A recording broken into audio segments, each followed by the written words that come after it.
Have a good day, ma'am. This is my presentation in midterm forensic chemistry and toxicology laboratory exercises and examination. This video entitled DNA or deoxyribonucleic acid analysis. Lesson objectives: describe the importance of DNA, its origin, composition, and nature, and enumerate the steps in DNA analysis. Presented by Charlotte R. Pablo from 3CRI A1-11, presented to Dr. Elenita G. Cuenca.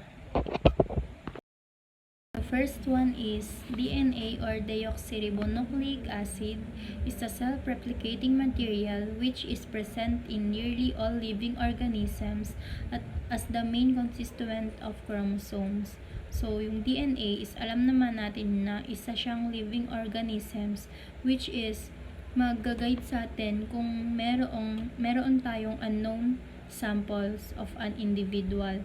So, yung DNA is specimen in legal proceedings. Nagagamit natin itong DNA kapag may hindi tayo kilalang isang suspect. Then, ito yung nag-iiwan ng fingerprint kapag may tinouch tayong isang bagay or may hinawakan tayong isang bagay na maaaring mag-identify or maaari natin gamitin ang fingerprint para ma-identify natin ito. Ito yung nangiiwan din ng biological matters na nagko-contain ng DNA.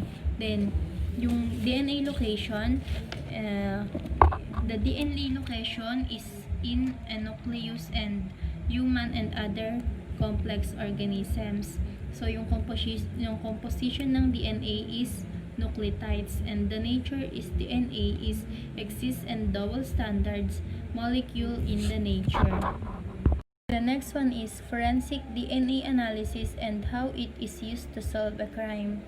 So, syempre, ito yung ginagamit natin para ma-identify natin kung sino yung gumawa ng isang crime. Kapag may suspect tayo na identify and yung sample natin sa taong iyon, tas yung DNA niya is i-compare natin sa evidence na nakuha natin sa crime scene.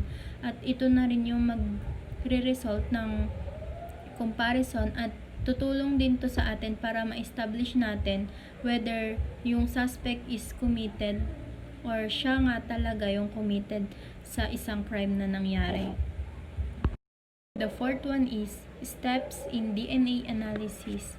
The isolation of the DNA from an evidence sample containing DNA of unknown origin. The generally at a later time, the isolation of DNA from a sample, blood or saliva from a known individual.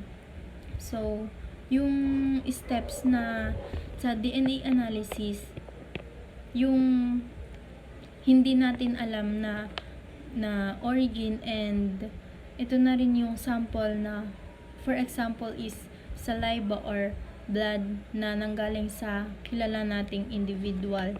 The processing of DNA so that test result may be obtained. The determination of the variation in the DNA test results or types from specific regions of the DNA. The comparison and interpretation of the test result from the unknown and known samples to determine whether the known individual is not the source of the DNA or is included as possible source of the DNA. So, yun nga yung sinabi kanina na kailangan sa comparison and interpretation na magre-result ng unknown and known samples para ma-determine natin kung yung individual ba is sa kanya nanggaling yung DNA or kasama ba siya sa possible source of DNA.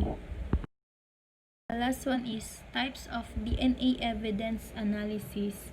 Polymerase chain reaction or PCR. It is the copying process known. The polymerase chain reaction uses the enzyme to replicate DNA region in the test tubes.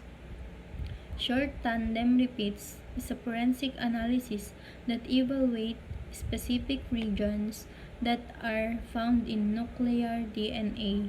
Y chromosomes is a markers target only for a male fractions of a biological sample. Mitochondrial DNA. This analysis allows forensic laboratories to develop DNA profiles from evidence that may not be suitable for RFLP or STR analysis.